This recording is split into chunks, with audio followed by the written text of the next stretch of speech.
கிராம மிஷனரி இயக்கம் வழங்கும் கிராமிய நேரம் என்ற இந்த நிகழ்ச்சிக்கு உங்களை அன்புடன் வரவேற்கிறோம். கிராம மிஷனரி இயக்கம் கடந்த 27 ஆண்டுகளாக சிறுவர் மற்றும் வாலிபர் மத்தியில் ஊழியம் செய்து வருகிறது. 800க்கும் மேற்பட்ட மிஷனரிகளோடு தமிழ்நாட்டில் உள்ள 38 மாவட்டங்கள் உட்பட ஆந்திரா, ஒடிசா, கர்நாடகா, சத்தீஸ்கர், ஜார்க்கண்ட் மற்றும் மத்திய பிரதேசம் ஆகிய மாநிலங்களிலும் நற்செய்தி பணியை செய்து வருகிறது. எமது இலக்கு 1,00,000 கிராமங்கள், 7,000 மிஷனரிகள், ஒவ்வொரு மாநிலத்திலும் 500 மிஷனரிகள்.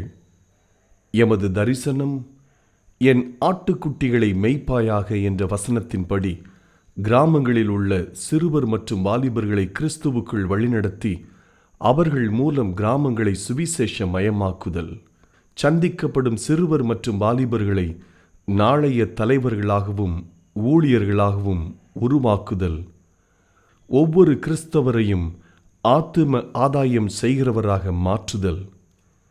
இப்பொழுதும் எமது நிகழ்ச்சிகளை ஜெபத்துடன் பார்த்து பயனடையுங்கள். செயல்படும் கிறிஸ்தவர்களாக தேவனுக்கு உங்களை அர்ப்பணிப்பது உறுதி. ஹலோ நேயர்களே, உங்ககிட்ட ஒரு நிமிஷம் பேசலாமா? என்னோட எதிர்காலம் எப்படி இருக்குமோன்ட்டு யோசிக்காதவங்க இந்த உலகத்துல யாருமே இல்ல. உங்க ஃபியூச்சர் பிரைட் ஆகிறதுக்கு நான் இன்னைக்கு உங்களுக்கு டிப்ஸ் சொல்ல போறேன்.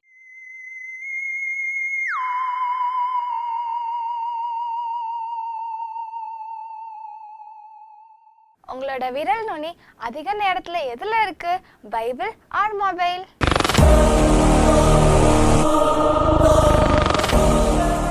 ஹலோ நேயர்களே, உங்ககிட்ட ஒரு நிமிஷம் பேசலாமா? ஒரு நாள் ஒரு ஹேமரும் ஒரு சாவியும் இருந்துச்சான். ஹேமர் அந்த சாவி கிட்ட, எப்படி நீ மட்டும் பூட்டை ஈஸியாக திறக்கிற, நான் எவ்வளோதான் அந்த பூட்டை அடித்தாலும் அதை என்னால் திறக்க முடியலே அப்படின்னு சொல்லிச்சான். அதுக்கு அந்த சாவியை சொல்லிச்சான், நீ அந்த பூட்டை போட்டு தலையில் அடிச்சுதான் திறக்கிற, நானா அதோட இருதயத்திலே திறந்துடுறேன் அப்படின்னு சொல்லிச்சான். இதே மாதிரி தான் நம்மளோட வாழ்க்கையில் ஏசப்பா நம்ம இதயத்தான வாசல்ல தட்டிக்கிட்டே இருக்காங்க. நம்மளும் நம்ம இதயத்தை திறந்து ஏசப்பா கொடுப்போமா? இயேசுவின் செல்லங்கள்.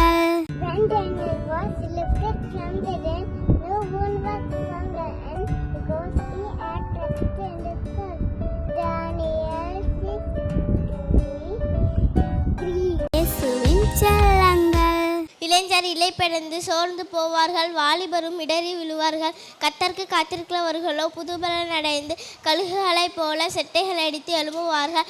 அவர்கள் ஓடினாலும் இலைப்படையார்கள், நடந்தாலும் சோர்ந்து போகார்கள். இயேசுவின் செல்லங்கள். Praise the Lord.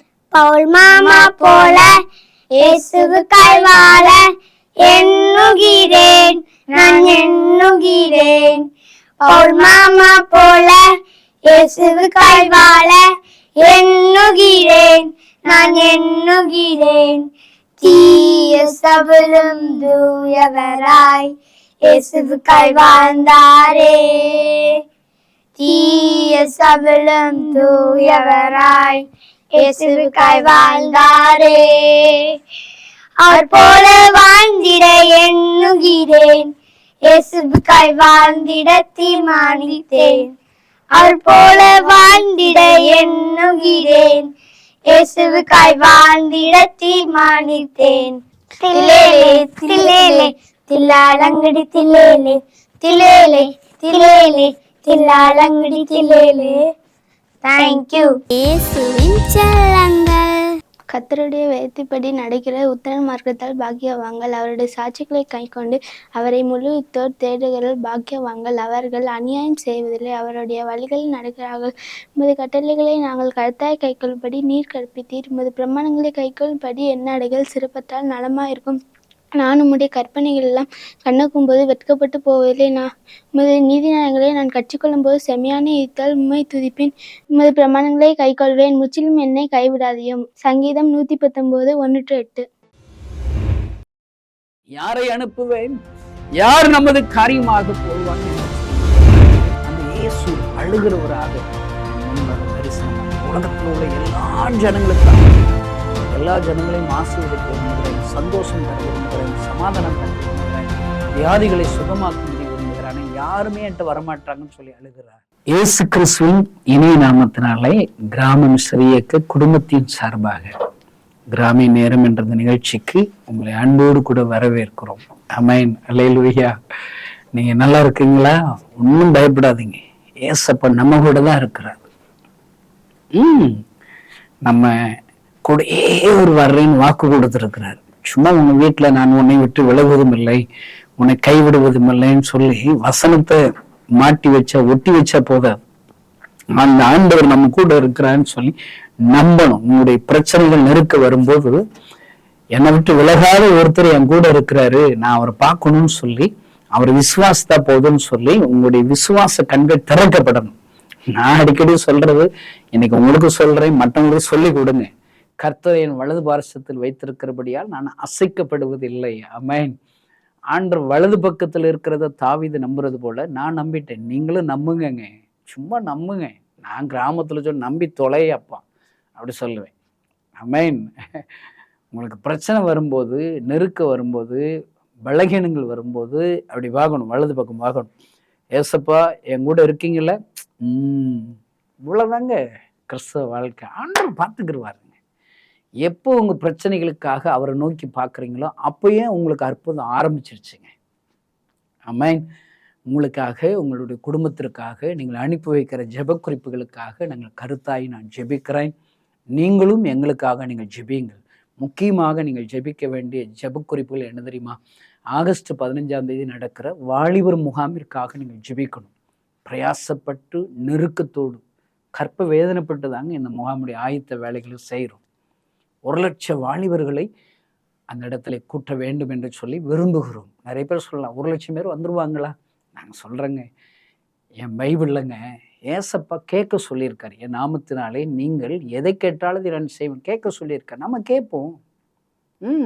அல்லேலூயா. எலிசாட்ட சொல்றாரு, நான் உனக்கு என்ன செய்யணும்னு கேட்குறேன், நீ என்ன விரும்புறேன்னு கேட்குறாரு. அவன் என்ன சொல்றான்? உங்க இடத்துல இருக்கிற அந்த ஆவியின் அபிஷேகம் ரெட்டிப்பா எனக்கு வரணும்னு கேட்குறேன். கேட்கறது தப்பு கிடையாதுங்க. கடல் மீது நடக்கணும் அப்படின்னு சொல்லி பேதுரு கேட்குறான். நாங்க என்ன செய்யறோம் பாருங்க, நான் ஊழியத்துக்கு வந்துங்க 27 வருஷம் முடிஞ்சு 28 வருஷம் ஆயிடுச்சுங்க. இன்னும் நான் ஊழியத்துல குந்தி தாங்க நடக்குது. எங்கெங்க எழுப்புதல் இருக்குது? நிறைய பேர் என்ன பாராட்டலாம். 1000 மிஸ்டரிகள் இருக்கிறீங்களே, என்னங்க பிரயோஜனம்? 1000 மிஸ்டரிகள் பத்தாதுங்க, இன்னும் நிறைய பேர் வேணுங்க. ஒருவேளை இந்த செய்தி கேட்குற நீங்க கூட முழு நேர ஊழியத்துக்கு வரலாட்டாலும் எங்க ஊழியத்துல தேவரால் மிஸ்டரின்னு போடுறோம். பெண்களா நீங்க உங்க வீட்டுல கணவர் பிள்ளைகள்லாம் வேலைக்கு போயிட்டு நீங்க 10 மணிக்கு மேல ஃப்ரீயா இருக்கீங்களா? ஒரு 2 பேரும் நீங்க எழும்புங்க. உங்க தாளுக்கு அவ்வளோ எழும்புங்க. 2 பேர் கூடி எழுப்புதலுக்காக 2 மணி நேரம் ஜெபிங்க. ஜெபிச்சுட்டு ஏதாவது ஒரு கிராமத்துல ஊழியம் செஞ்சுட்டு வீட்டுக்கு போயிருங்க. எங்களால் முடிஞ்ச ஒரு சின்ன உதவித்தொகை கொடுக்குறோம். மாசத்துல ஒரு அரை நாள் எங்க இடத்துல வச்சு ஒரு ட்ரைனிங் நடத்துவோம். அல்லேலூயா. இதுல நீங்க பங்கு வரணும். இவ்வளவுதாங்க. நம்ம பெண்களும் ஊழியம் செய்யலாம். இல்லை உங்க பகுதிகளில் 1 மணி நேரம் மிஸ்டர்னு ஒரு ஸ்கீம் இருக்குது. ஆமென். நீங்க 1 hour மாத்திரம் ஊழியம் செய்யலாங்க. டெய்லி உங்களுக்கு ஃப்ரீயா எந்த 1 hour ஃப்ரீயா இருக்கீங்களோ, சும்மா இருப்பீங்களோ, அந்த 1 மணி நேரம் ஏசப்ப ஊழியத்தை செய்யலாம். அப்படிப்பட்டவர்களுக்கு 2வது சனி ஞாயிறுகளில் மாதந்தோறும் இங்க பயிற்சிகள் வைக்கிறோம். நீங்க அதுல பங்கு பெற்றா போதும். உங்களுக்கு என்ன செய்யணும், உங்களுக்கு எடுக்கிற நேரத்துல என்ன செய்யணும்னு நாங்கள் சொல்லி கொடுத்துருவோம். அல்லேலூயா.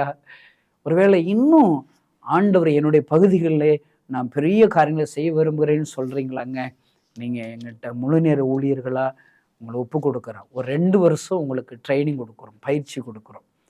பைபிள் பயிற்சியும் கொடுப்போம், அதோடு கூட ஃபீல்டு ஒர்க் செய்கிற பயிற்சியும் கொடுப்போம். எங்களோடு கூட இணைந்து கொள்ளலாம். நம்ம எல்லாரும் இணைஞ்சாதாங்க எழுப்புதலை பார்க்க முடியும். அல்லேலூயா. அருமையான தேவனுடைய பிள்ளைகளே, நாங்கள் 1,00,000 வாலிபர்கள் பங்கு வரணும்னு சொல்லி விரும்புகிறோம், ஜெபிக்கிறோம். இது முடியுமா அப்படின்னு கேட்டா தெரிலங்க, கேட்க சொல்லியிருக்கிறார், நாங்கள் கேட்குறோங்க. போன வருஷம் முகாமுக்கு முன்பாக ஒருவர் எனக்கு ஃபோன் அடிச்சு, ஏன்னா இப்படி போட்டிருக்கிறீங்க 1,00,000 பேர், அது எப்படி வருவாங்க, நீ பொய் சொல்கிற, மிகைப்படுத்துகிற, சும்மா நீ இதெல்லாம் சொல்லி பணத்தை வசூல் பண்ணுறேன்னு சொல்லி என்னை ஒருத்தர் திட்டுறாருங்க. அவர் சந்தேகப்படுறது ரைட்டு தாங்க. என்கிட்ட 4 கொஸ்டின் என்கிட்ட கேட்டாருங்க. எப்படி 1,00,000 பேர் வருவாங்க, இவ்வளோ பணம் தேவைன்னு சொல்கிறையே, எங்கேருந்து பணம் வரும்? இப்படி ஒரு 4 கொஸ்டின் கேட்குறாரு. நான் சொன்னேன், அருமையான சகோதரனே, நீங்கள் சொல்கிற கொஸ்டின்ஸ்களுக்கெல்லாம் எனக்கு பதில் சொல்ல முடியாது. உங்களுக்கு 4 கொஸ்டின்ஸ் தான் இருக்குது, என்கிட்ட 400 கொஸ்டின்ஸ் இருக்குது இந்த முகாமை குறித்து. ஆனால் நம்ம ஒன்று செய்வோம், நீங்களும் வாங்க, நானும் வர்றேன். மே 1 திருச்சியில் மொராய் சிட்டிங்கிற இடத்துக்கு போயிடுவோம். அந்த கிரவுண்டில் நம்ம 2 பேர் சேர் போட்டு உட்காருவோம். பைபிளில் போட்டிருக்கிறது, நீங்கள் அமர்ந்திருந்து நானே தேவன் என்று அறிந்து கொள்ளுங்கள். சினிமா தேட்டரில் போய் சேரில் உட்காந்து சினிமா பார்க்குறோம் இல்லைங்க, என்ன நடக்குது, ஹீரோ ஜெயிக்கிறாரா, வில்லன் ஜெயிக்கிறாரா, என்ன நடக்குது, என்ன குழப்பம் வருது, என்ன ஆபத்து வருது, அதெல்லாம் பார்த்துறோம் இல்லைங்க. எங்கள் ஏசப்பாட்ட அவர் என்ன செய்ய போகிற நமக்கு என்னங்க தெரியும்? என்கிட்ட ஆண்டவர் சொல்கிறாரு, நீ ஜெபம் பண்ணுறாங்கிறாரு. 27 வருஷத்துக்கு முன்னாடி இருந்து இந்த ஏசப்பாட்ட ஜெபம் பண்ணுறாங்க. இப்போ இவ்வளோ ஊழியம் வளர்ந்துருக்கா வளரலையான்னு தெரியல. ஒருவேளை கடவுள் கிருபையினால மட்டும் ஊழியம் செய்கிறது நான் நிற்கிறேங்க.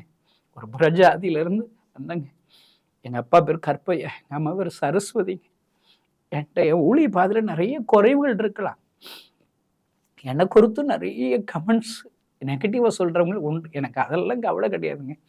நான் எல்லா இடத்துலையும் பிரசங்கம் பண்ணுறேன். ஒரு கிறிஸ்தவன் நான் வெக்கம், மானம், சூடு, சொரணை இருக்கக்கூடாதுங்க. செத்த பாம்பு போல் இருக்கணுங்க. எனக்கு என்ன முடியுமோ அதை நான் செய்கிறேங்க.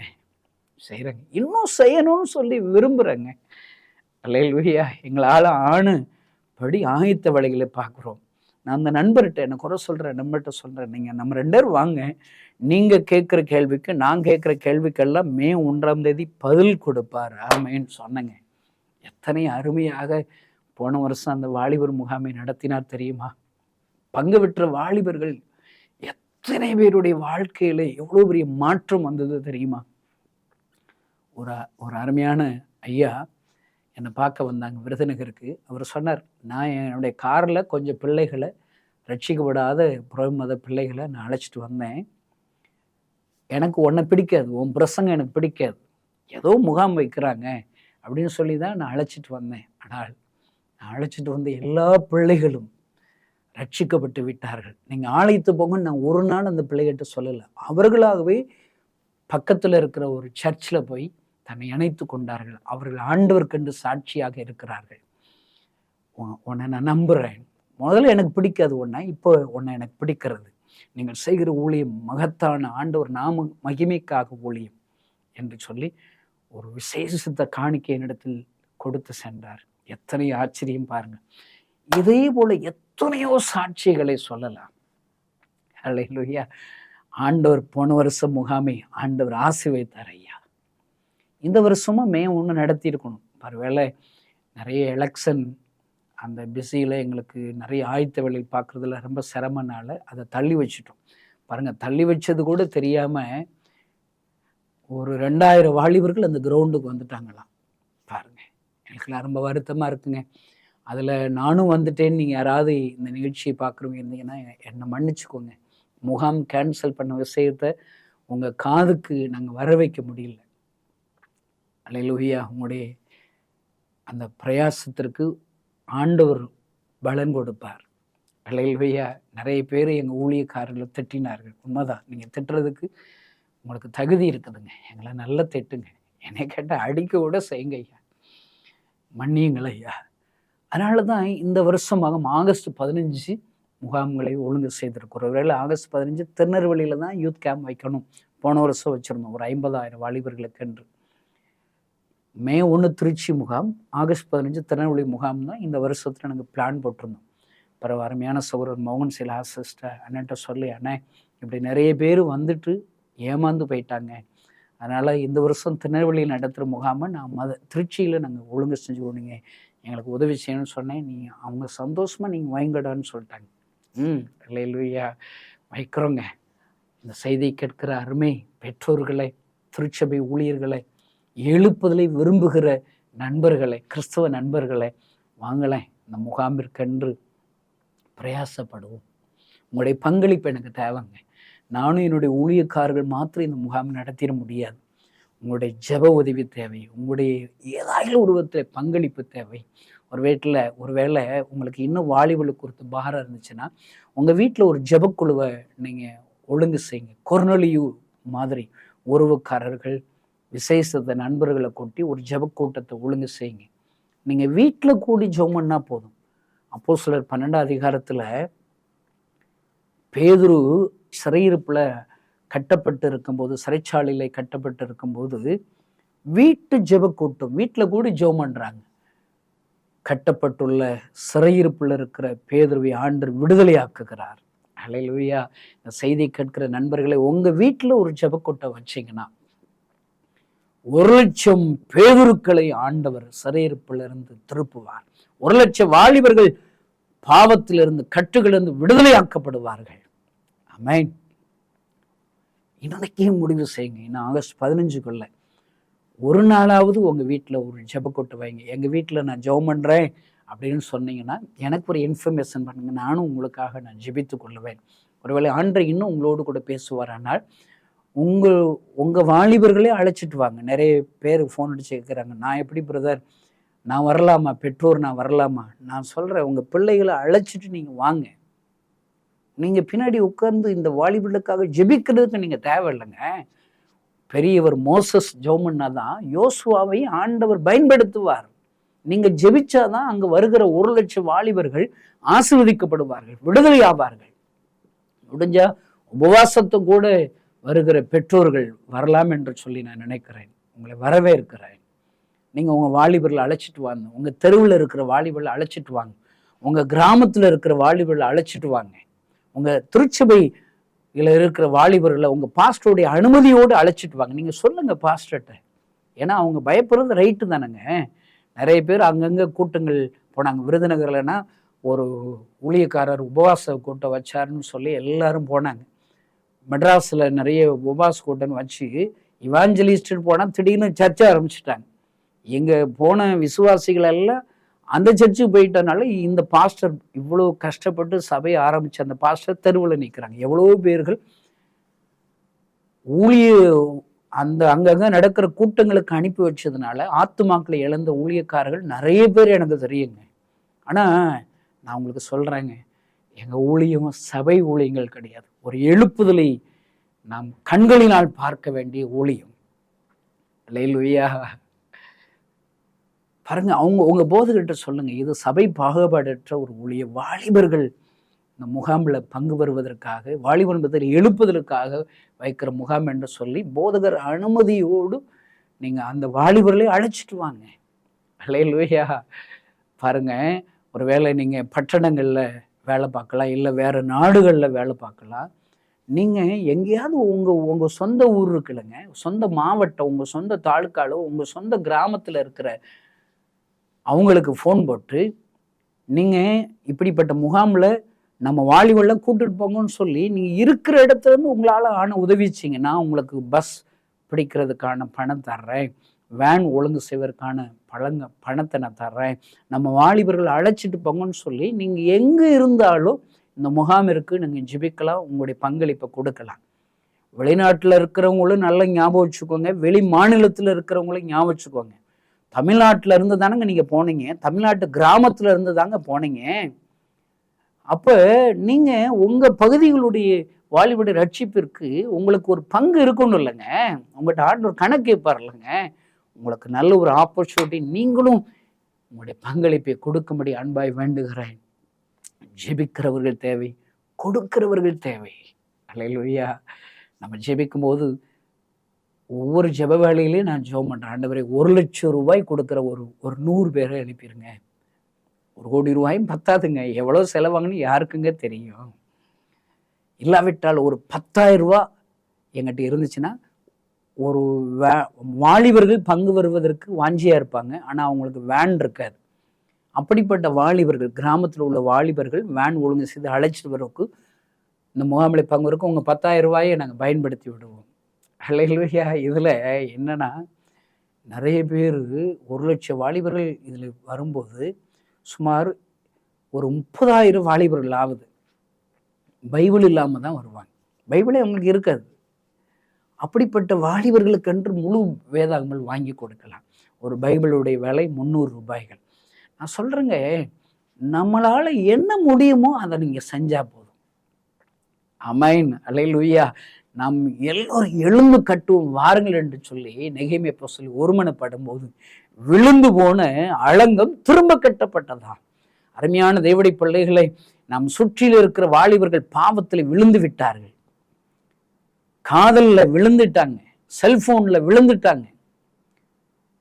அவங்க எல்லாம் மறுபடியும் ஆண்டவருக்காக எழும்பி நிற்க வேண்டுமானால் நம்முடைய பிரயாசங்கள் தேவையா. ஜெபிப்போம், செயல்படுவோம். கர்த்தர் உங்களை ஆசீர்வதிப்பார்.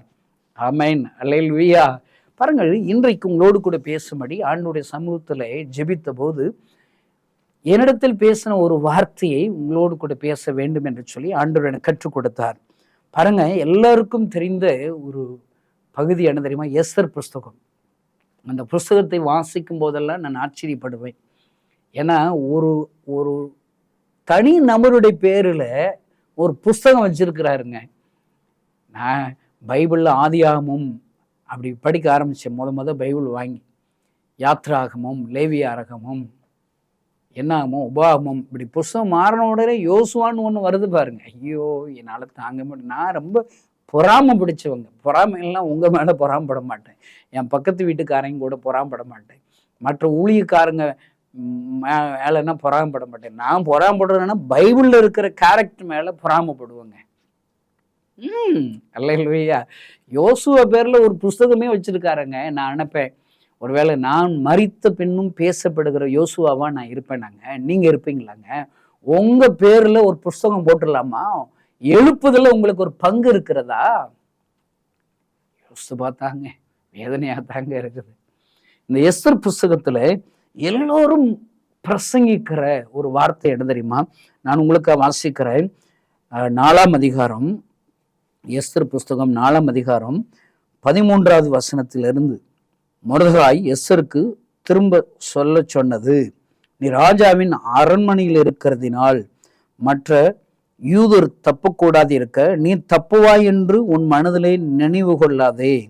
நீ இந்த காலத்திலே மௌனமாய் இருந்தால் யூதருக்கு சகாயமும் ரட்சிப்பும் வேறொரு இடத்திலிருந்து எழும்பும். அப்பொழுது நீயும் உன் தகப்பன் குடும்பத்தாரும் அழிவீர்கள்.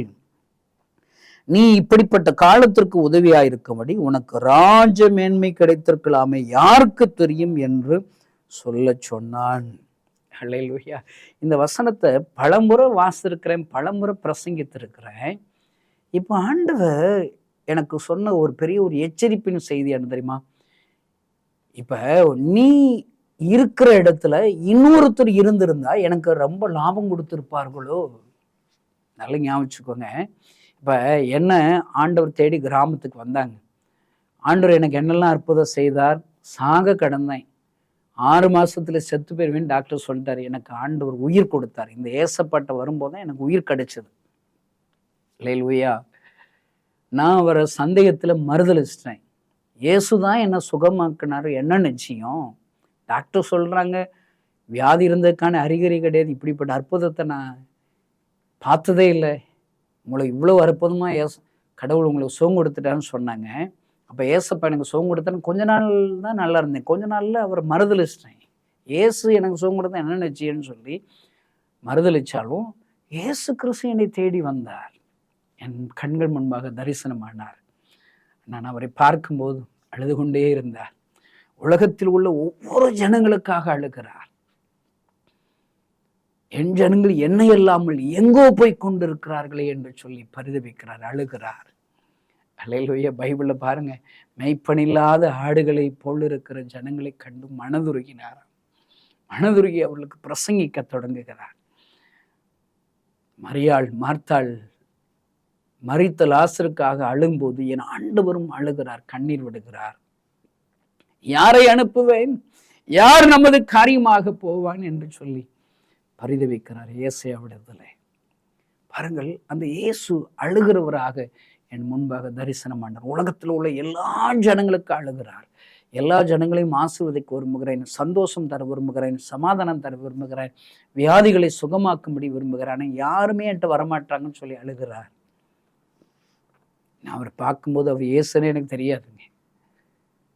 அல்லேலூயா. பின்பாக இந்த அழுகிற ஒரு மனிதர் நான் பார்த்தேன். எங்கே போனாலும் அப்படி அழுகிற சத்தம் எனக்கு கேட்டுக்கிட்டே இருக்குது. யார் அவர் என்று ஒரு கிறிஸ்தவ நண்படத்தில் விசாரிக்கும் போது தான் அது இயேசு என்று எனக்கு சொல்லிக் கொடுத்தார்கள். என் கண்ணீரை துடைத்த ஆண்டவர், எனக்கு உயிர் கொடுத்த ஆண்டவர் அழுது கொண்டு இருக்கிறாரா? அப்படி என்றால் அவர்தான் உண்மையான கடவுளாக இருக்க முடியும் என்று சொல்லி அவர் கைகளை என் வாழ்க்கையை அர்ப்பணித்தேன். பாருங்க, ஏசப்பா கைகளில் என் வாழ்க்கை அர்ப்பணிச்சதுனால எவ்வளோ எனக்கு ஆசீர்வாதத்தை கொடுத்துருக்கா தெரியுமாங்க. சுகம் கொடுத்தார். இயேசு என்னை தேடி வந்து எனக்கு தரிசனம் ஆனார். அவர் கண்ணீரை தொடங்கிய வாழ்க்கையை ஒப்பு கொடுத்தேன். நல்ல மனைவி, 4 பிள்ளைகள், நான் வளர்க்குற அநேக பிள்ளைகள், நிறைய ஊழியக்காரர்கள், ஜெபிக்கிறவர்கள். ஒருவேளை எங்கள் ஊழியத்தை கேள்விப்பட்டு தன்னால் என்ற காணிக்கை தியாகத்தோடு கொடுக்கிற உறவுக்காரர்கள் எத்தனை பேர்கள், நான் என்னை கண்ணால் பார்க்காத நிறைய ஸ்பான்சர்கள் இருக்கிறாங்க, தியாகத்தோடு கொடுக்கிறவர்கள் இருக்கிறார்கள். மெட்ராஸில் ஒரு அம்மா எனக்கு ஃபோன் அடித்தாங்க. கணேசன் தம்பி, உங்கள் பிரசங்கத்தை நான் டிவியில் கேட்டேன். நான் வீட்டு வேலை பார்க்குறேன், சர்வெண்டாக இருக்கிறேன். எனக்கு மாதம் எனக்கு 4000 ரூபாய் எனக்கு கிடைக்கும். 4000 ரூபாய் வாங்கின உடனே உங்களுக்கு ஒரு 1000 ரூபாயாவது நான் அனுப்பி வச்சுட்டு தான் நான் என் மீதி உள்ள ரூபாயை வச்சு தான் நான் செலவழிக்கிறேன். எத்தனை அன்பையா! அந்த அம்மாவை நான் கண்ணால் பார்த்ததே இல்லை. எத்தனை உறவுகள் ஐயா! ஆண்டவர் புழுதியிலிருந்து, குப்பையிலிருந்து தூக்கி எடுத்து ராஜாக்கள் மத்தியில் உட்கார வைக்கிற தேவனா ஆண்டவரே! என்னை அப்படிதாங்க ஆண்டு மாற்றி இருக்கிறார். எத்தனை நாடுகளில் ஒருவேளை நான் வர வேண்டும், ஆண்டோடைய வார்த்தையில் சொல்லுங்க, உங்கள் சாட்சியை சொல்லுங்கள் என்று சொல்லி எனக்காக திறந்த வாசலை கொடுத்திருக்கிறார். ஒருவேளை நான் ஊழித்து வரும்போது எனக்கு ஓட்டுறதுக்கு சைக்கிள் கூட இல்லைங்க, எனக்கு சில கார்களை கொடுத்திருக்கிறார். ஆமென். எத்தனை ஆசீர்வாதம்! இப்போ ஆண்டவர் என்னிடத்தில் கேட்கிறார், உன்னை ரட்சிப்பதற்கு பதிலாக 200 நபரை ரட்சித்து உனக்கு தந்திருக்கிற இத்தனை ஆசீர்வாதம் ஐஸ்வர்யத்தையும் தந்திருந்தாள், வசதிகளையும் தந்திருந்தாள், அவன் எனக்காக இன்னும் லாபம் கொடுத்திருப்பானோ. இப்போ நான் கணேசனுங்க, நான் இருக்கிற இடத்துல இன்னொரு முருகனை வச்சிருந்தான், முருகன்கிற ஒருத்தனை வச்சிருந்தான், டேவிட் முருகன் பேர் வச்சிருவோம், அவனை வச்சிருந்தா அவன் என்னை விட இதை விட பெரிய ஊழியம் செஞ்சிருப்பானோ. ஆண்டவர் கேட்கிறாருங்க. இங்க எஸ்தர் புஸ்தகத்துல அதை தான் முருதகாய் மூலியமாக எஸ்தருக்கு எச்சரிக்கை விடப்படுகிறது. நீ இப்படிப்பட்ட காலத்திற்கு உதவியா இருக்கும்படி தான் உனக்கு ராஜ்ய மேன்மை கிடைக்கப்பட்டிருக்குது. இந்த செய்தி கேட்கிற அன்பு சகோதரனே சகோதரியே, உனக்கு எதற்காக வேலை கொடுக்கிறார், எதற்காக உனக்கு பிசினஸ் கொடுக்கிறார், எதற்காக ஐஸ்வர்யம் ஆசீர்வாதம் கொடுக்கிறார்? என் ஆண்டவருடைய ராஜ்யத்திற்கு நீ உதவியாயிருக்கும்படி. இந்த அம்மாவை அனாதையா இருக்கிற அந்த எஸ்தர் ஆண்டவர் கைவிடலைங்க. அவளை வளர்க்கும்படி ஒரு முருதகாயின் கண்ணில் தயவெடுக்க செய்கிற ஒரு சிறிய தகப்பனாக சொந்த அப்பா அம்மா காற்ற அன்பை முருதகாய் மூலியமாக ஆண்டவர் காண்பிக்கிறார். இந்த எஸ்தரை வளர்த்தெடுப்பதற்கு முருதகாயை ஆண்டவர் பயன்படுத்துகிறார். அன்பு சகோதரனை, உங்க வாழ்க்கை திரும்பி பாருங்க. நீங்களும் நானும் அனாதை போல தாங்க இருந்தோம். நம்மளை உற்சாகப்படுத்துறதுக்கு சில திருச்சபை போதகர்களை பயன்படுத்தினார், சுவிசேஷர்களை, தீர்க்கதரிசிகளை பயன்படுத்துகிறார். முருதகாய் போல அநேகரை கொண்டுதான் நம்மை உருவாக்கி இருக்கிறார். இதற்காக ஆண்டவருக்கு உதவி செய்வதற்காக. அல்லேலூயா! நான் சொல்றேங்க, எஸ்தரை ஆண்டவர் ராஜாத்தியாக உயர்த்தினதினால் அவள் மூலியமா என்ன லாபம் வந்துச்சு தெரியுமாங்க? 127 நாடுகள்ல விடுதலை கிடைக்கிறது. லட்சக்கணக்கான யூதர்கள், மரணத்திற்கு நியமிக்கப்பட்ட யூதர்கள் விடுவிக்கப்படுகிறார்கள் ஐயா. அவள் ஒரு தீர்மானம் எடுக்கிற, நான் செத்தாலும் சாகுறேன், நான் உபவாசம் இருக்கிறேன், நானும் என் தாதிமார்கள் உபவாசம் இருக்கோம், நீங்களும் எனக்காக உபவாசம் இருந்து ஜெபியுங்கள், நான் ராஜாவிடத்துல என்னுடைய ஜனங்களுக்காக, நம்முடைய ஜனங்களுக்காக பரிந்து பேசுவேன் என்று சொல்லி பரிந்து பேசுகிறாள். ஆண்டவர் லட்சக்கணக்கான ஜனங்களை விடுதலை கொடுப்பதற்கு இந்த எஸ்தரை பயன்படுத்துகிறார். பாருங்க, எஸ்தரை உயர்த்தினதுனால ஆண்டவருடைய ராஜ்யத்திற்கு லாபம் வந்துருச்சுங்க. இப்ப எஸ்தரை உயர்த்தினது போலதான் அங்க என்ன உயர்த்தி இருக்கிறாரு, உங்களை உயர்த்தி இருக்கிறாரு. எஸ்தர் லட்சக்கணக்கான ஜனங்களுக்கு ஆசீர்வாதமா மாறிட்டாங்க. ஆனா நான் இன்னும் குந்தி நடக்கிறேங்க, இன்னும் பயப்படுறேங்க. 27 வருஷமா என்ன அற்புதமா நடத்தினாலும் இன்னும் சில தேவைகளுக்கு ஒரு பயம் வருகிறது. ஒருவேளை ஆண்டவர் என்னை பார்த்து சொல்லுகிறார், ஏன் நீ மௌனமா இருக்கிற? நீ செயல்படட்டா உன் இடத்துல இன்னொருத்தரை என்னால வைக்க முடியும். ஆண்டவர் கிருபையாக இப்படி ஒரு வாய்ப்புகளை எனக்கு கொடுத்திருக்கிறார். நான் ஆண்டவரிடத்துல சொல்லுகிறேன், ஆண்டவரே என்னை நம்முடைய கைகளில் ஒப்பு கொடுக்கிறேன். ஒரு 3 நாளுக்கு முன்பாக ஆண்டவருடைய சமூகத்திலே நாங்கள் வைக்கிற வாலிபர் முகாமிற்காக நான் ஆண்டவர் சமூகத்திலே அழுதேன். ஒருவேளை ரொம்ப நேரம் ஷார்ட்டா இருக்குது ஆண்டவரே, எப்படி இவ்வளவு பெரிய முகாமை நாங்கள் நடத்துவோம் என்று சொல்லி ஆண்டவரிடத்தில் அழுத போது ஆண்டவர் சொன்னார், நான் உன்னை எதற்காக உன்னையும் உங்களையும் அழைத்திருக்கிறேன்? உலகத்திற்கு வெளிச்சமாம், உலகத்திற்கு ஒப்பாக உன்னை தெரிந்திருக்கிறேன். ஆண்டவர் நம்மள்கிட்ட சொல்ற கடைசி கட்டளை என்னங்க? நீங்கள் புறப்பட்டு போய் உலகமெங்கிலும் சுவிசேஷத்தை பிரசங்கியுங்கள். அல்லேலூயா. பரிசுத்த ஆவியானவர் உங்களிடத்தில் வரும்போது நீங்கள் பலனடைந்து பூமி எங்கிலும் சாட்சியா இருப்பீர்கள். உன்னை கொண்டு உலகம் ஃபுல்லா உன்னையும் உங்களையும் பயன்படுத்த நினைக்கிறேன். நீ ஒரு தமிழ்நாட்டை விட்டு இன்னும் தாண்டலையாட. தமிழ்நாட்டில் ஒரு 1,00,000 வாலிபர்கள் ஒரு முகாம் நடத்துறதுக்கு, தமிழ்நாட்டில் சுவிசேஷம் மயமாக்குவதற்கு, தமிழ்நாட்டில் ஒரு எழுப்புதலை கொடுப்பதற்கு இவ்வளவு அவிசுவாசப்படுகிறாய், இவ்வளவு பயப்படுகிறாயே. எப்படி ஒன்றும் உலகத்திற்கு பயன்படுத்த முடியும்? எனக்கு 52 வயசாச்சுங்க. 27 வருஷம் முடிஞ்சு 28வது வருஷத்துல இன்னும் ஆண்டவர் மேல சந்தேகங்கள் இருக்குது, பயம் இருக்கிறது என்றால் ஆண்டவர் என்னை எச்சரிக்கிறார். உன்னிடத்துல வேற ஒருவனை நான் வைத்திருந்தால், வேற ஒருவனை ரட்சித்திருந்தால், வேற ஒருவனுக்கு அந்த உனக்கு தந்த அபிஷேகத்தை வரங்களை நான் கொடுத்திருந்தால், அவன் எனக்கு உலகம் முழுவதற்கும் ஆசீர்வாதத்தை எழுப்புதலை கொண்டு வந்திருப்பானோ. பயமா இருக்குதுங்க. ஆண்டவர் இடத்துல சொல்லும் போது என்னை ஒப்பு கொடுத்தேன். ஆண்டவரை என்ன மன்னிங்க, நம்முடைய கைகளை என் வாழ்க்கை அர்ப்பணிக்கிறேன், என்னுடைய நேரங்களை ஒப்பு கொடுக்கிறேன் என்று ஒப்பு கொடுத்திருக்கிறேன். அன்பு சகோதரனை, இன்றைக்கு என்னிடத்தில் பேசின அதே ஆண்டவர் தான் உன்னிடத்தில் பேசுகிறார். எழுப்புதலில் உன்னுடைய பங்களிப்பு என்ன? இப்ப ஆண்டவர் கேட்கிறாரு, உங்களுக்கு இருக்கிற ஆசீர்வாதத்தை கொஞ்சம் உங்க கண்ணு முன்னு கொண்டு வாங்க. இதை ஏன் உங்களுக்கு கொடுத்தாரு? உங்களுக்கு கொடுக்காம ஒருவேளை உங்களுடைய யாரோ புறஜாதி நண்பருக்கு கொடுத்திருக்கலாம், முனியாண்டி கற்பையாவுக்கு கொடுத்திருக்கலாம். அவனை உங்களை ரட்சித்தது போல அவங்கள ரட்சித்து, உங்களுக்கு ஆண்டு ஐஸ்வர்யத்தை கொடுத்தது போல அவங்களுக்கு ஐஸ்வர்யத்தை கொடுத்து, உங்களை அதிகாரியா ஒரு இடத்துல ஒதுக்கி வேலை உங்களை தலையை உயர்த்தி வச்சிருக்கணும், அவனை உயர்த்தி இருந்தா உங்களை விட அவங்க நிறைய ஊழியம் செஞ்சிருப்பாங்க, நிறைய காணிக்கை கொடுத்திருப்பாங்க, ஆண்டவருக்காக தன்னுடைய நேரத்தை கொடுத்திருப்பார்களோ. ஏதோ ஒரு தவறு இருக்கிறது. பரிசுத்த ஆவியானவர் உன்னோடு கூட இடைபடுகிறார். ஆண்டவருக்காக நீ என்ன செய்ய போகிறாய்?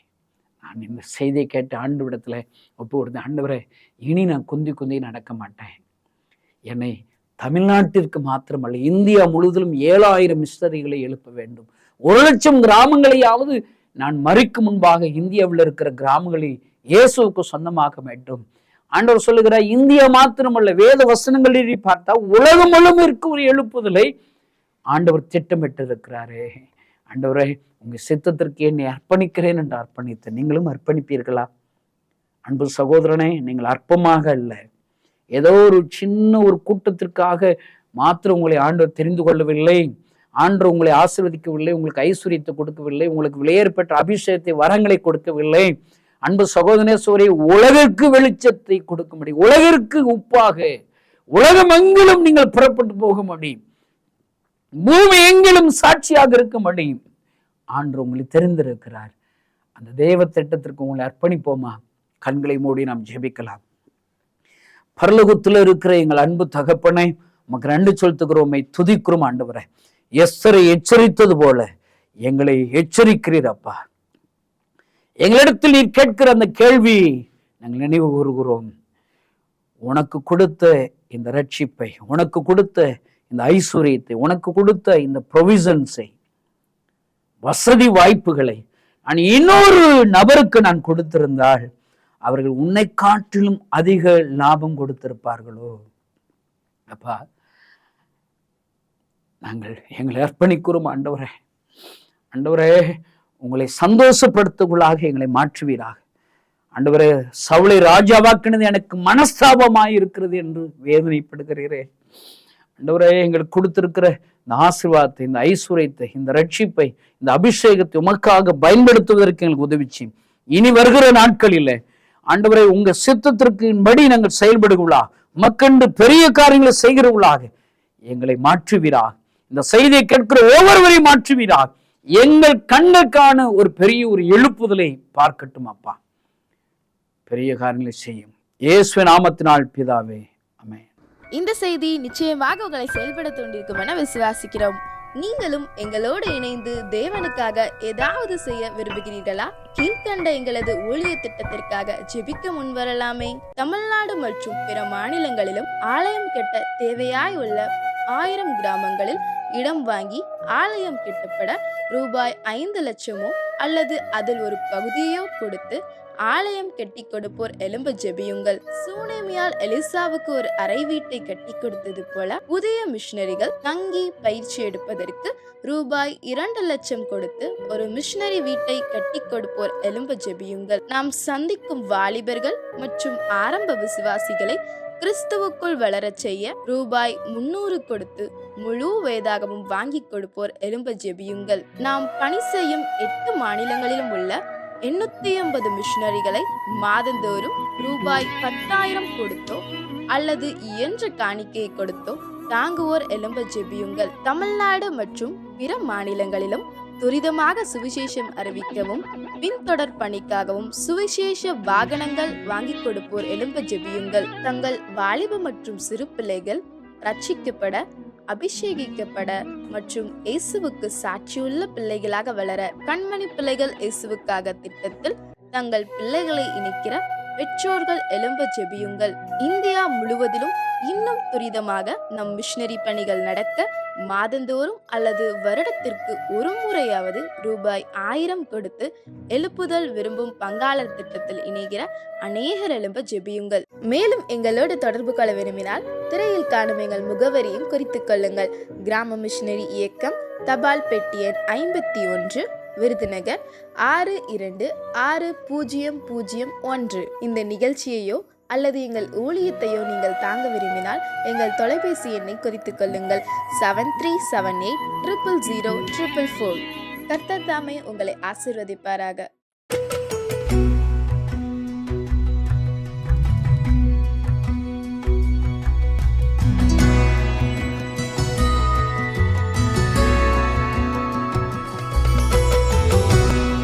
கிராம மிஷனரி இயக்கத்தின் சார்பாக இந்த நிகழ்ச்சியை பார்த்து கொண்டிருக்கிற ஒவ்வொருவரையும் அன்போடு வாழ்த்துகிறேன். என்னோட பேர் எப்சிபா. நான் கிறிஸ்துவ அறியாத புறஜாதியில இருந்து ரட்சிக்கப்பட்டவ தான். என்னோட அம்மா பார்த்தீங்கன்னா 3வது குழந்தை நிறை மாசம் கர்ப்பிணியா இருக்கும்போது தடுமாறி கீழே விழுந்துட்டாங்க. ஆனா வயிற்றுல அடிபடலைன்றனால அந்த வலி எதுவுமே, வயிற்று வலி எதுவுமே இல்லை. ஆனா எப்படியோ உள்ள குழந்தை பாதிக்கப்பட்டு இறந்துருச்சு. எங்களுக்கு தெரியாமலே போயிருச்சு. அதனால நாங்க அசால்ட்டா விட்டுட்டோம். அப்ப எங்க அப்பாவுக்கு என்ன நடக்குதுன்னே ஒன்றும் புரியல. கடைசியில எங்க அம்மாவோட நிலைமை ரொம்ப மோசமானனால நாங்க அப்பெல்லாம் கேரளாவில இருந்தோம். அங்க ஹாஸ்பிட்டல் வசதி கிடையாது, தமிழ்நாட்டுக்கு தான் வரணும். அப்ப எங்க அப்பா உடனே ஒரு வண்டியை பிடிச்சி நாங்க எங்க அம்மாவை ஹாஸ்பிட்டல் கூட்டு வந்தோம். டாக்டர் எங்க அம்மாவை செக் பண்ணிட்டு ரொம்ப ஷாக் ஆயிட்டாரு. என்னன்னா, ஏன் இவ்வளோ கிரிட்டிக்கலான ஒரு சுச்சுவேஷன்ல கொண்டு வந்தீங்க, கொஞ்சம் முன்னாடி கொண்டு வந்திருக்க கூடாதா, பேஷண்ட்டை காப்பாற்ற முடியாது, அதனால நீங்க உங்க சொந்த பந்தத்துக்குலாம் சொல்லிருங்க, கொஞ்ச நேரத்துல இறந்துருவாங்க அப்படின்னு சொல்லிட்டாங்க. ஆம்புலன்ஸ்க்கும் புக் பண்ணிருங்க, நீங்க நீங்க எடுத்துட்டு போயிருங்க அப்படின்ட்டாங்க. எங்க அப்பாவுக்கும் எனக்கும் என்ன செய்யறதுன்னே தெரியல. அப்ப அங்க இருந்த ஒரு நர்ஸ் எங்க அம்மாவுக்காக அழுது எங்க அம்மா பக்கத்துல முழங்கால் போட்டு ஜெபிச்சாங்க. அவங்க ஜெபிச்ச அந்த ஜெபத்தை எங்க அம்மா கேட்டுக்கிட்டே இருந்தாங்க. அப்ப ஆண்டவர் இடைப்பட்டார். அவர் என்ன சொன்னாரு அப்படின்னா, இவ என்னுடைய மக, நான் இவளை தெரிந்து கொண்டிருக்கிறேன், இவரோட சந்ததி எனக்கு வேணும், இவளுக்கு நீ ஆப்ரேஷன் பண்ணுங்க, இவ பொழப்பா அப்படின்னு சொல்லாரு. அப்ப உடனே அந்த நர்ஸ் டாக்டர்கிட்ட போய் கன்வர்ஸ் பண்ணாங்க. அப்ப அங்க இருக்கிற டாக்டர், சீஃப் டாக்டர் எல்லாமே சேர்ந்து பேசி, சரி லாஸ்டா ஒரு தடவை ட்ரை பண்ணுவோம் அப்படின்னு சொல்லிட்டு எங்க அப்பா கிட்ட சைன் வாங்கினாங்க. அப்ப எங்க அப்பாவும் ஓகேன்னு சொல்லிட்டு சைன் போட்டுட்டாங்க. அதுக்கப்புறம் பாத்தீங்க அப்படின்னா எங்க அம்மாவுக்கு ஆப்ரேஷன் ஆப்ரேஷன் பண்றாங்க. வயித்துல இருந்து கை காலு, அந்த குழந்தையோட கை காலுன்னு தனித்தனியா தான் எடுத்தாங்க. முழுசா எடுக்க முடியல. ஏன்னா ரொம்ப நாளா ஆனனால அந்த குழந்தை அழுகி வயித்தோட வயித்தா வந்து ஒட்டி இருந்துச்சு. அப்ப எடுத்ததுக்கு அப்புறம் பாத்தீங்க அப்படின்னா ஆப்ரேஷன் வந்து சக்சஸ்ஃபுல்லா முடிஞ்சிருச்சு. ஆனா எங்க அம்மாவோட உயிர் வந்து ஏசப்பா வந்து மீட்டு கொடுத்தாரு. அதுக்கப்புறம் நல்லபடியா ஆகி எங்க வீட்டுக்கு வந்து நாங்க போயிட்டோம். போனதுக்கு அப்புறம் எங்க அம்மா வந்து நடந்த எல்லாத்தையுமே எங்க அப்பா கிட்ட சொன்னாங்க. ஏசப்பா பேசினதையும் எங்க அப்பா கிட்ட சொன்னாங்க. அதுக்கப்புறம் பக்கத்து வீட்டுல இருக்கிற ஒரு சகோதரர் மூலமா அங்க இருக்கிற சர்ச்சுக்குன்னு வந்து நாங்க போக ஆரம்பிச்சோம். போக ஆரம்பிச்ச கொஞ்ச நாள்ல பாத்தீங்கன்னா எங்க அப்பாவுக்கு மூச்சு திணறல் வந்துருச்சு. ரொம்ப உடம்பு சரியில்லாம போயிருச்சு. என்ன செய்யன்னு தெரியல, கையில காசு இல்ல. அப்ப நாங்க திரும்படியும் அதே டாக்டர்கிட்ட போய் நாங்க வந்து செக் பண்ணோம். செக் பண்ணப்ப டாக்டர் சொன்னாங்க, நீங்க இன்னும் கொஞ்ச நாள்ல ஒரு வாரத்துக்குள்ள நீங்க தமிழ்நாட்டுக்கு வந்துடணும், இல்லைன்னா இவரோட உடல்நிலை வந்து ரொம்ப மோசமாயிரும், இவர் இறந்து போறது கூட வாய்ப்பு இருக்கு அப்படின்னு சொல்லிட்டாங்க. அப்ப என்ன செய்யன்னு தெரியாம நாங்க ஒரு வாரத்துல கேரளா விட்டு தமிழ்நாட்டுக்கு நாங்க குடி வந்தோம். குடி வந்த பிறகு எங்க அப்பா வந்து ஏசப்பா கிட்ட, நீங்க இந்த நோயில இருந்து என்னை விடுதலை ஆக்குனீங்க அப்படின்னா நாங்க குடும்பத்தோட உங்களுக்கு ஊழியம் செய்வோம் அப்படின்னு சொல்லி பொருத்தனை பண்ணினாரு. அப்ப ஏசப்பா வந்து அந்த பொருத்தனையை கேட்டு எங்க அப்பாவுக்கு வந்து ஒரு பரிபூர்ண சுகத்தை கட்டளையிட்டாரு. இன்ன வரைக்கும் அந்த நோய் எங்க அப்பாவுக்கு திரும்ப வந்ததில்லை. எந்த ஒரு மெடிசனும் எங்க அப்பா எடுத்ததே கிடையாது. அதுல இருந்து பாத்தீங்கன்னா தமிழ்நாட்டுல ஒரு சர்ச்சுக்கு நாங்க போக ஆரம்பிச்சு எங்களால முடிஞ்ச சின்ன சின்ன ஊழியத்தை வந்து அந்த சபையில இருந்து செஞ்சிட்டு இருந்தோம். நான் வந்து சண்டே கிளாஸ் எடுக்கிறது, ஆன்லைன் சண்டே கிளாஸ், அதுக்கப்புறம் காட்டேஜ் மீட்டிங், சர்ச்சு கிளீனிங், இந்த மாதிரி பார்த்துட்டு இருந்தேன். எங்க அப்பா சுவிசேஷம் சொல்றது, சர்ச்சில் இருக்க சின்ன சின்ன வேலைகளை பாக்குறது, இந்த மாதிரி செஞ்சுட்டு இருந்தாரு. என்கிட்ட இருந்த ஒரு சுபாவம் ரொம்ப பயந்த சுபாவம். ஆனா எனக்கு எல்லாத்துலயுமே போய் சேரணும், அதுல வந்து பார்ட்டிசிபேட் பண்ணணும் அப்படின்னு சொல்லி ரொம்ப ஆசை இருக்கும். அதனால என்ன காம்படிஷன் வச்சாலும் என்னோட பேரை போய் கொடுத்துருவேன். ஆனா என்கிட்ட இருக்கிற பயத்தினால அதை வந்து சரியா என்னால செஞ்சு முடிக்க முடியாது. எல்லாத்துலயுமே தோல்விதான் அடைவேன். நினைச்சு கூட பார்க்காத ஒரு பெரிய தோல்வியை நான் சந்திச்சேன்னு தான் சொல்லணும். நான் வந்து இதுக்கு மேல வாழ்ந்து என்ன செய்ய போறோம் அப்படின்னு சொல்லிட்டு தற்கொலைக்கு நான் வந்து முயற்சி பண்ணேன். ஆனா ஏசப்பா என்னை வந்து அந்த நிலைமையிலையும் கைவிடல. அந்த தற்கொலையில இருந்து என்னை காப்பாத்தினாரு. காப்பாத்தினதுக்கு அப்புறம் ஏசப்பா என்கிட்ட ஒரே ஒரு வார்த்தை கேட்டாரு. என்ன அப்படின்னா, சிலுவையில நான் பட்ட பாடுகளை விடவா இப்ப நீ அதிகமா பாடுபடுறன்னு கேட்ட அந்த ஒரு வார்த்தை என்னை ரொம்ப தொட்டது. அப்ப நான் ஏசப்பா கிட்ட அழுது என்னை வந்து நான் ஒப்பு கொடுத்தேன். இனிமே நான் செய்ய மாட்டேன் ஏசப்பா அப்படின்னு சொல்லிட்டு அதுல இருந்து கர்த்தருக்குள்ள நான் ரொம்ப ஐக்கியமாக ஆரம்பிச்சிட்டேன். அப்ப ஏசப்பா ஒரு நாள் தரிசனத்துல வந்து இந்த பூமி இந்த தரையில இருந்து வானத்தை நோக்கி ஒரு படிக்கட்டு போறதை ஏசப்பா எனக்கு காமிச்சாரு. அந்த படிக்கட்டுல வலதுபுறம் தெய்வதூதர்கள் ஏறுற மாதிரி, இடதுபுறம் வந்து அவங்க இறங்குற மாதிரி, அந்த மாதிரி காமிச்சாரு. எனக்கு இது புரியல. அப்ப எங்க அப்பா கிட்ட கேட்டேன். எங்க அப்பா வந்து யோசேப்போட சம்பவத்தை வந்து எனக்கு சொல்லிட்டு, நீ ஏசப்பா கிட்ட கேளு, அவர் உனக்கு சொல்லுவாரு அப்படின்னாரு.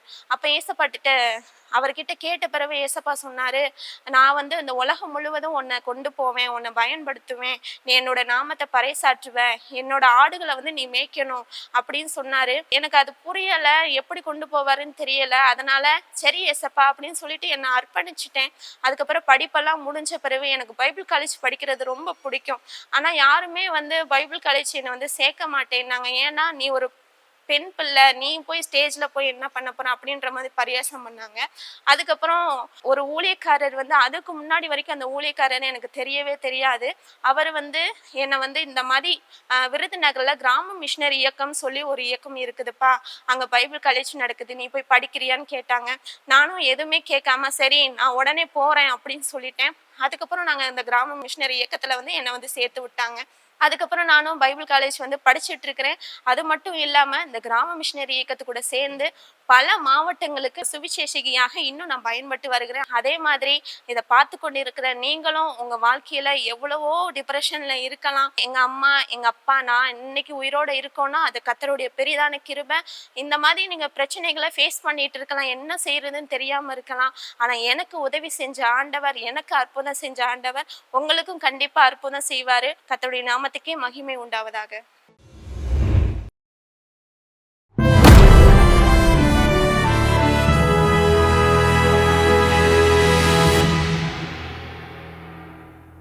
நான் சில நேரம் நினைப்பேன், ஆண்டவர் நேரடியாக என்னிடத்தில் வந்து பேசிவிட்டால் நான் சில விஷயத்தில் நல்லா இருப்பேனோ, கீழ்ப்படிஞ்சிருவேனோ அப்படின்லாம் நானாக நினச்சிக்கிடுவேன். ஒருத்தர் சொல்லி ஒன்று நான் கேட்கல, இதே இது ஜீசஸ் வந்து ஒரு தரிசனத்தில் என்கிட்ட வந்து நின்று பேசினா நான் கேட்டுருவேனா அப்படின்னு சொல்லி நானாக கேட்டு பார்க்குறேன். அப்படிலாம் இல்லைன்னு பைபிள் சொல்லுது. காயினோடு நேரடியாக ஆண்டவர் பேசுகிறார். அப்போ யாரோ சொல்லி, ஒரு மனிதர் சொல்லி நான் கேட்காத ஒரு வார்த்தையை இயேசுவே நேரடியாக என்னிடத்தில் வந்த பேசினா கூட அப்படிலாம் கேட்டுற மாட்டோம். அது ஒரு வஞ்சனை. ஆண்டவர் பேசினா நான் செய்வேன் அப்படின்னு சொல்றது, நான் ஒபே பண்ணுவேன் அப்படிங்கிறது நம்மை நாமே ஏமாற்றி கொள்ளக்கூடிய ஒன்று. ஊழியத்தில் பார்க்கிறேன், ஆண்டவர் நேரடியாக வந்து என்கிட்ட சொல்லிட்டு அந்த ஊழியத்தை செஞ்சிருவேனா அப்படின்னு நானா கற்பனை பண்ணி பார்க்குறேன். யோனா புஸ்தகம் சொல்லுகிறது இல்லை என்று சொல்லுகிறது. யோனாட்ட யாரோ சொல்லலை, அவருடைய ஸ்தாபனத்தின் தலைவர் சொல்லலை, நீ போய் நினைவாக்கு போப்பா அப்படின்லாம் சொல்லலை. ஆண்டவர் நேரடியாய் சொல்லுகிறார், கீழ்ப்படியவில்லை. அப்போ கீழ்ப்படிய மனதில்லாவிட்டால், கைடன்ஸை கேட்க எனக்கு மனசு இல்லாட்டா, நேரடியாக இயேசுவே என்னிடத்தில் வந்து சொன்னாலும் கேட்க மாட்டேன் என்கிற சத்தியத்தை இந்த வசனங்கள் எல்லாம் என்ன செய்கிறது, நமக்கு சொல்லுகிறது.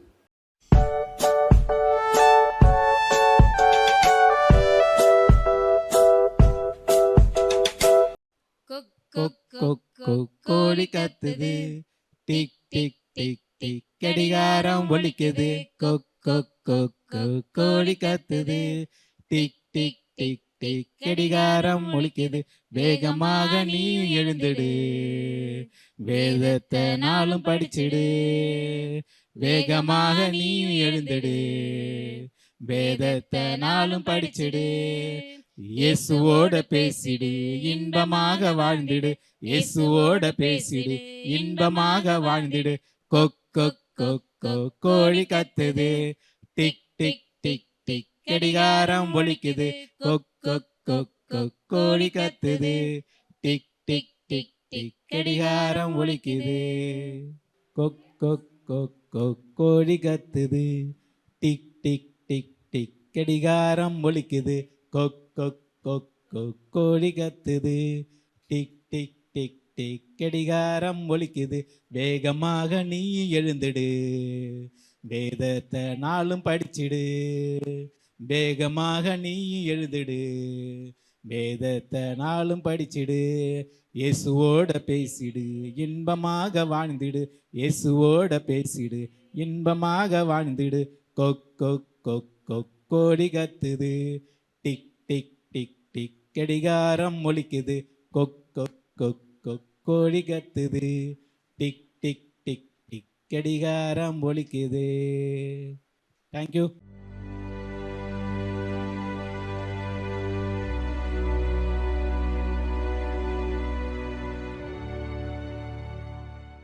கிறிஸ்துவை நேசித்தவரும் கிறிஸ்துவுக்காய் வைராக்கியமாய் செயல்புரிந்தவருமான ஹென்றி மூர்கவுஸ் 1840 மான்செஸ்டரில் பிறந்தார். அவர் சிறு வயதிலே பலமுறை சிறைச்சாலைக்கு சென்றுள்ளார். 16 வயதுக்குள் அவர் சூதாடுபவராகவும் அடங்காதவராகவும் முரட்டு கும்பலின் தலைவராகவும் அவர் இருந்தார். இதை அறிந்த ஹென்ரியின் தகப்பனார் அவரை சிறைச்சாலையிலிருந்து வெளியே கொண்டு வந்தார். வெளியே வந்த ஹென்றி அவர் தற்கொலை எண்ணத்தால் நிரப்பப்பட்டார். மன அழுத்தத்தால் நிரப்பப்பட்டு இருந்தார். இருள் அவருடைய வாழ்வில் சூழ்ந்திருந்தது. இந்த சூழ்நிலையில் அவர் வெளியே நடந்து சென்று கொண்டிருக்கும் போது ரிச்சர்ட் வீவர் தேவனுடைய வார்த்தையை பிரசங்கம் பண்ணி கொண்டிருந்தார். அங்க ஏதோ ஒரு இரைச்சல் கேட்கிறது என்று எண்ணி, அது ஒரு கலவரம் என்று எண்ணி ஹென்றி தன்னுடைய இராணுவ உடையை அணிந்தவராய் உள்ளே சென்றார். உள்ளே சென்ற ஹென்றி இயேசுவின் வார்த்தையினால் தொடப்பட்டார். ரிச்சர்ட் வீவருடைய பிரசங்கத்தினால் மனம் மாறிய ஹென்றி தன்னை இயேசுவுக்கு அர்ப்பணித்தார். அர்ப்பணித்தது மாத்திரமல்ல, தன்னுடைய புதிய எஜமானின் பணியை செய்யவும் ஆரம்பித்தார். கைப்பிரதிகள் மூலமாகவும் தனி நபர்களை சந்தித்தும் திறந்த வெளிகளிலும் அவர் தேவனுடைய வார்த்தையை பிரசங்கம் பண்ணி வந்தார். அக்காலத்தில் தேவ ஊழியக்காரர்களுடன் இணைந்து அவர் குதிரை பந்தய நடக்கும் இடம், விளையாட்டு அரங்கங்கள், திறந்த வெளிகள் மற்றும் மரண தண்டனை நிறைவேற்றும் இடங்கள், இப்படிப்பட்ட இடங்களுக்கெல்லாம் சென்று அவர் கர்த்தருடைய வார்த்தையை அறிவித்தார். முழு மனதோடு அதை செயல்பட்டார். இதற்காக அதிக பிரயாணம் அவர் செய்தார். 1868 அவர் வேதாகமத்தையும் புதிய ஏற்பாட்டு கைப்பிரதிகளையும் விநியோகம் செய்தார். 1868 பிலதெல்பியாவில் உள்ள D.L. மூடியின் தேவாலயத்துக்கு சென்றார். தேவாலயத்துக்கு சென்ற அவர் 7 இரவுகள் கர்த்தருடைய வார்த்தையை பிரசங்கம் பண்ணி கொண்டு வந்தார். D.L. மூடிக்கு ஹென்ரியை முதலில் அழைப்பதில் அவர் விருப்பமில்லை. ஆனால் யோவான் 3:16 படி தேவன் தம்முடைய ஒரே பேரான குமாரனை விசுவாசிக்கிறான் எவனோ அவன் கெட்டு போகாமல் நித்திய ஜீவனை அடையும்படிக்கு அவரை தந்தரில் இவ்வளவாய் உலகத்தில் அன்பு கூர்ந்தார் என்றதான வேத வசனத்தின்படி அந்த வார்த்தையை வைத்து 7 இரவுகள் ஹென்றி மூர்கவுஸ் பிரசங்கம் பண்ணி கொண்டு வந்தார். அந்த வார்த்தையை கேட்ட D.L. மூடிக்கு தன் வாழ்க்கையில் ஊழியத்தில் மிகப்பெரிய ஆழமான அனுபவம் உண்டானது. தேவனுக்கும் மனிதனுக்கும் முன்பாக நான் வல்லமையாக ஊழியம் செய்தேன். ஒரு வித்தியாசமான சுவிசேஷத்தையும் நான் பிரசங்கிக்க ஆரம்பித்தேன். தன் வாழ்வின் கடைசி வருடங்களில் ஆண்டவருடைய சுவிசேஷத்தை நன்றாக வல்லமையாக பிரசங்கிக்க ஆரம்பித்தார். 2 வருடங்களில் 1,50,000 வேதாகமத்தையும் புதிய ஏற்பாட்டு பிரதிகளையும் விற்றார். கோடிக்கணக்கான புத்தகங்களையும் கைப்பிரதிகளையும் கொடுத்தார். தன் சரீரத்தில் ஆரோக்கியத்தை காணாத ஹென்றி தன்னுடைய 40வது வயதில் மரணம் அடைந்தார். மனமாறிய ஹென்றி பிரசங்க மேடை தேடவில்லை. திறந்த வெளிகளிலும் மக்கள் கூடும் இடங்களிலும் தனி நபர்களையும் சந்தித்து தேவனுடைய வார்த்தையை அவர் பிரசங்கம் பண்ணினார். இன்றைக்கும் இயேசுவை அறியாதோர் உலகத்தில் இருக்கிறார்கள். தெருக்களில் பிரசங்கம் பண்ணுவோர் தேவை. அது ஏன் நீங்களாக இருக்கக்கூடாது? ரிச்சர்ட் வேவருடைய பிரசங்கத்தின் மூலமாக ஹென்றி மூவர் மாற்றத்தை அடைந்தார். ஊழியத்தில் ஒரு உரிமைச்சியை அடைந்தார். ரிச்சர்ட் வேவருடைய பிரசங்கத்தை கேட்டு ஹென்றி மூர்கஸின் வாழ்வில் மிகப்பெரிய மாற்றம் உண்டானது. ஹென்றி மூர்கஸின் பிரசங்கத்தை கேட்டு D.L. மூடியுடைய ஊழியத்தில் மிகப்பெரிய உயிர்மீட்சி உண்டானது. உங்க பிரசங்கத்தின் மூலமாகவும் இப்படிப்பட்ட உயிர்மீட்சிகள், ஆசீர்வாதங்கள், ஆத்தும அறுவடைகள் உண்டாகும் என்பது நிச்சயம். அதில் எந்த விதமான சந்தேகமே இல்லை. உங்களை இயேசுவுக்கு நீங்கள் அர்ப்பணிப்பீர்களா?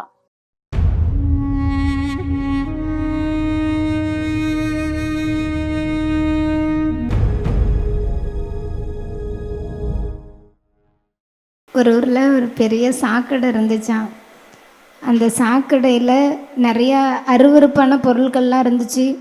அந்த சாக்கடையில் ஒவ்வொரு நாளும் மக்கள்லாம் வந்து குப்பையெல்லாம் கொட்ட ஆரம்பித்தாங்க.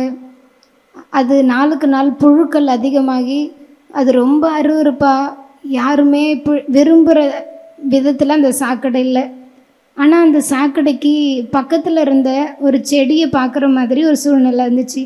அந்த சாக்கடையை சுற்றி நிறைய செடிகள்லாம் இருந்துச்சு.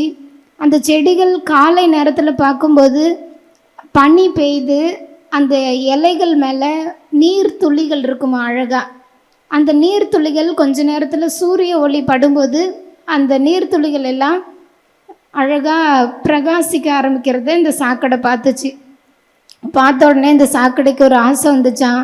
ஐயோ, நம்ம மட்டும் இவ்வளோ நாத்தமாக இருக்கிறோமே, நம்ம மேலே இவ்வளோ குப்பையெல்லாம் போட்டுக்கிட்டே இருக்கிறாங்க, நம்மளும் பரிசுத்தமாக மாற முடியாதா?